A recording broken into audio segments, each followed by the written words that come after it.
Usually there's a ding when my camera starts filming, but I saw Independence Day Resurgence last night and IMAX 3D, and I'm having kind of a hard time hearing it.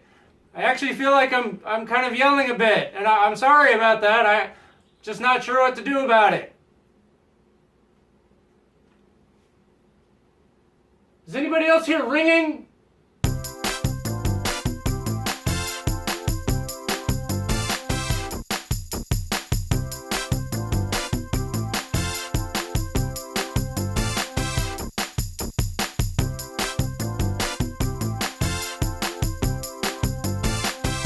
Hey everybody, welcome back to Drinks and a Movie. Chris Hamker back with you, and today we'll be talking about Independence Day Resurgence. But first, let's start with the drink, and today's drink is called the 4th of July. So the 4th of July is a little complicated just because you got to shake two different things and it's layered and there's a couple things going on, but I'm going to start with watermelon pucker or watermelon liqueur.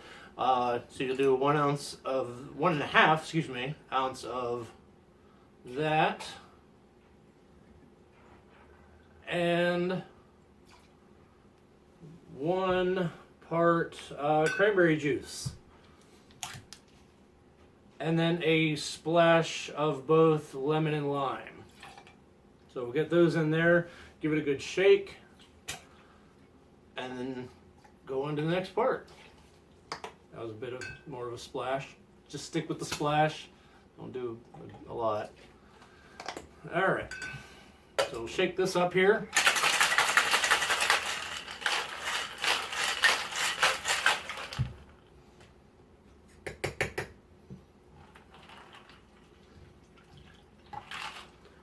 Pour it in, and then you have your red down at the bottom. And like any, responsible drink maker, you're going to wash out your shaker before doing the next bit. So let's go do that. Okay, so now that you've washed out your shaker and your little shot pour here, the next part is 1.5 parts tequila. Excuse me, 1.5 parts tequila. So we'll do that. After that, we do a very small amount, almost a 1/4 part of blue curacao. Just give it that blue flavor there, blue look. And then a 1/2 part of simple syrup. Shake that up. And then you layer it on top of the red. So it's, red and blue, and the white are the ice. Red, white, and blue, 4th of July. Give that a little shake.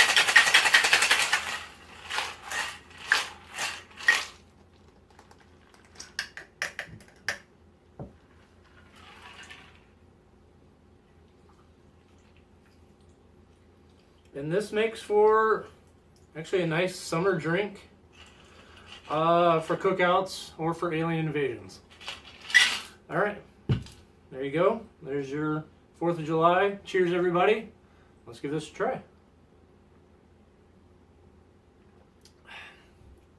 Oh, you can smell the tequila. All right, everybody, Independence Day is back, and it's bigger, louder. Man, I make fun of IMAX, but that was really noticeable. I mean, that level of sound that comes at you is just, it's almost too much. But I love big, loud movies, so I'm okay with it. So, yeah, Independence Day is back, bigger, louder, and aliener. Yeah, sure, that's a word. Aliener than ever. And Independence Day Resurgence is once again directed by Roland Emmerich and stars Jeff Goldblum, Liam Hemsworth, Bill Pullman, Brent Spiner, Micah Monroe, and Jesse T. Usher. And so this time, the aliens are back, and they want to destroy the Earth. That's pretty much it. But this time, we've had 20 years, and it's 20 years since the last one came out, and they've progressed the story 20 years to where we've taken the alien technology and actually incorporated it into our defenses, into our daily lives, and this actually has a very positive view of the future. I mean, there's not many, Hollywood creations that have a positive view of the future. That, besides Gene Roddenberry's Star Trek, there just isn't a lot, and I like that. I like this idea of a positive view of the future. There's no war anymore because we all came together to defeat the aliens 20 years ago, and now we're using their technology to help protect the Earth and make our lives better. And that was actually a very interesting part of this story. But the story isn't complicated. I mean, it's the aliens are back and they want to destroy the Earth again. That's it. It's not complicated, and it doesn't need to be complicated. Anyone who's expecting something different should really adjust their expectations.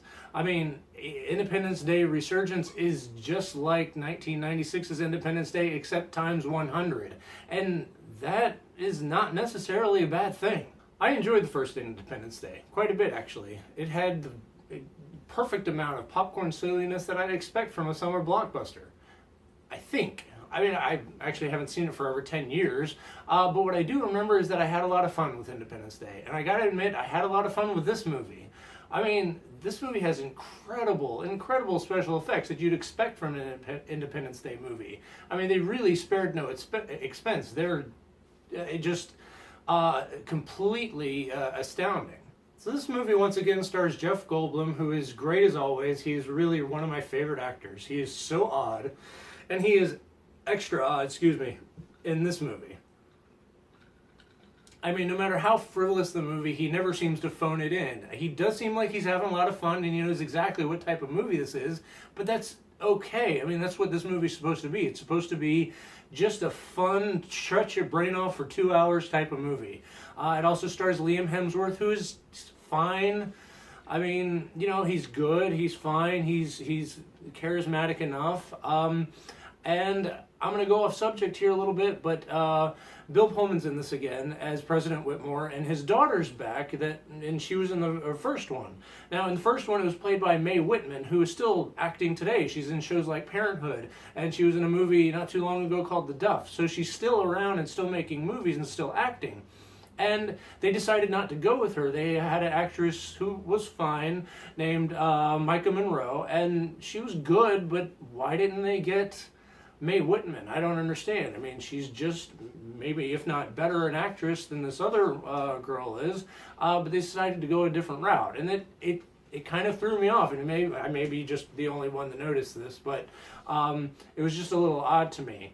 I mean, you know, you can get Mae Whitman if you can get Judd Hirsch to be in a movie that was 20 years ago. Now, speaking of Judd Hirsch, let's talk about some things I didn't like. Everything Judd Hirsch did in this movie was terrible. So this movie is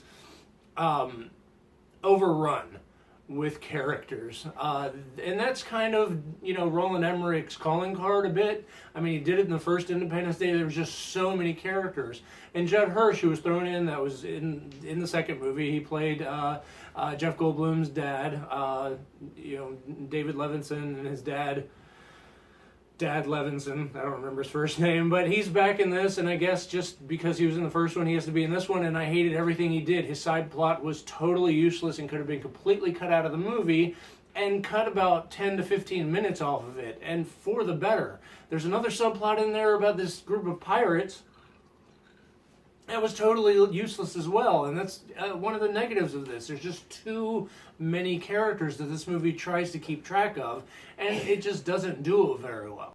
So there's a second issue with this movie, and it's the lack of Will Smith, and the lack of Will Smith is really a palpable hole in this movie. I mean, because he's not in there, there is not this kind of charisma and bravado that he brought to the first one that really kind of carried a lot of the scenes along.